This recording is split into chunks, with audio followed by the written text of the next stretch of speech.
I'm Barbara Keller. I live in Rancho Mirage.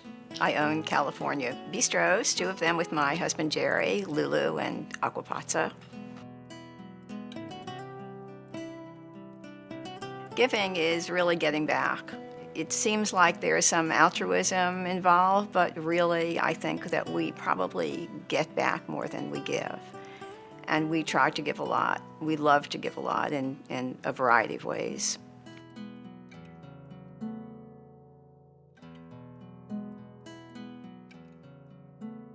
I don't think that we would have remained here if not for the wonderful involvement of all of the people we know and all of the charities in the desert. It gave us a life here, really. We came from New York. Our lives were extremely different there.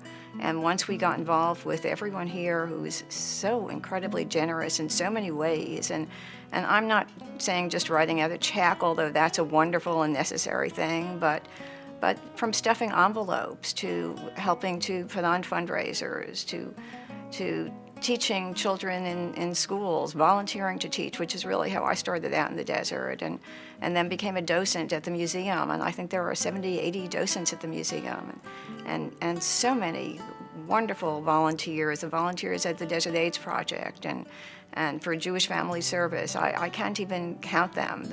The things that they do, and many of these people are not wealthy people. They are just people who want to give of themselves in some way and feel so good doing it, as do we.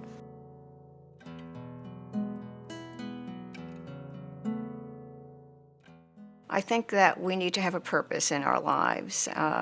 I'm thrilled when my granddaughter tells me, she's 17, when she goes to college, she knows just what she wants to major in and what she wants to do when she gets out. And I'm thrilled for her because I know she's got a purpose. In our last 20, 30 years, our major purpose was really to be able to give back to this extraordinary community.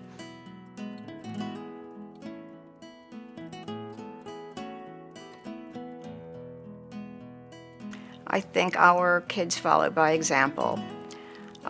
Really all of them. They're so proud of what we do. They love what we do. They read about it. They come to different events, and they're all in some way involved. And our kids range from our grandchildren from 8 to 17, and our children, our 4 children, are older.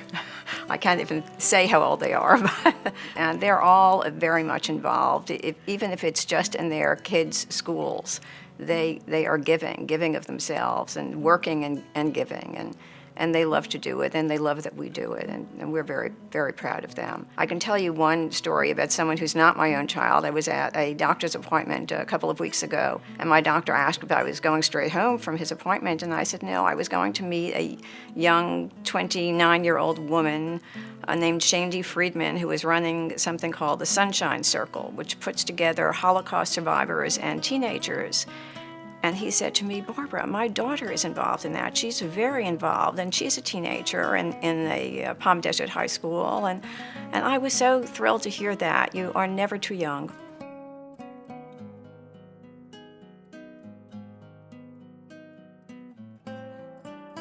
It is absolutely the time to start doing this when you're young, because you'll never feel wonderful about anything as much as being able to see a poor person getting food because you're standing there giving out that food, or helping young children. There's a teen program at the Palm Springs Art Museum where they are teen docents. The name of that program has changed over a period of time, over the 20 years I've been involved, but teenagers who are learning to give the love of arts to young children, and you can see how thrilled they are to do this.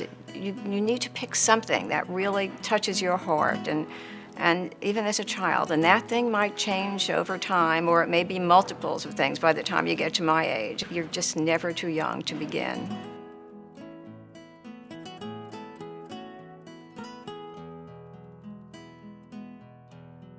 I'm extremely involved with the Desert AIDS Project, having co-chaired with the inimitable and charitable, generous Jim Casey, the Steve Chase Gala. This is our 5th year. adore that organization. I love what the building looks like and how much they help so many people in the Valley. I love the staff. It's just an extraordinary organization that does so much, and you feel as though when you give to it and do for it, that you can actually see the results. And the Palm Springs Art Museum gave me my life really here in the desert when I became involved as a docent and continued to do fundraising for the museum. I love what they do for kids in the Valley, especially because the arts are not as prominent in the schools as they should be, as they once were. And so this puts it back for them. And I have worked on One Night Only since its beginning with Michael Childers. They've been doing it for the last 5 or 6 years for Jewish Family Service of the Desert. And it is a spectacular event, and it's a very, very fine organization that helps people regardless of what religion they are or what they do in life, or how they live. Just anyone who's in need is helped by Jewish Family Service if they ask for it. And Sunshine Circle, which Shandy Friedman, she found me on the phone one day. She called, and I have been attached to her ever since. She's become like another daughter to me. I think what she's doing with the Holocaust survivors is extraordinary. And there's not too much longer a period of time that she can do this so that the memory of what happened lives on.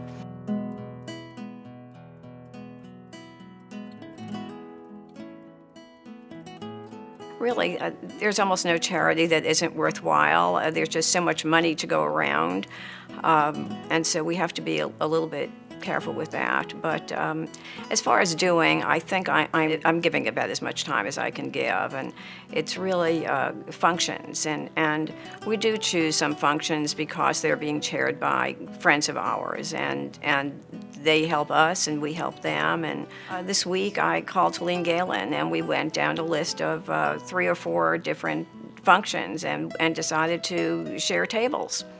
But we wanted to honor our friends who are working on these functions, and so we would do it that way. I work on many charities here in the desert, love doing it, thrilled to do it, love living here, and my husband and I are very happy to be able to use our restaurants to help charities as well.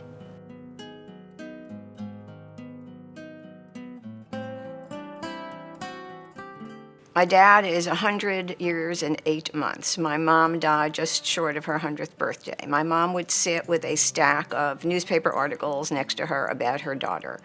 And when she was gone, I thought, okay, I don't have to be there when the photographers are there anymore. This is okay. This is not really what I'm about. And I mentioned that in front of my dad, and he looked at me and said, but what about me?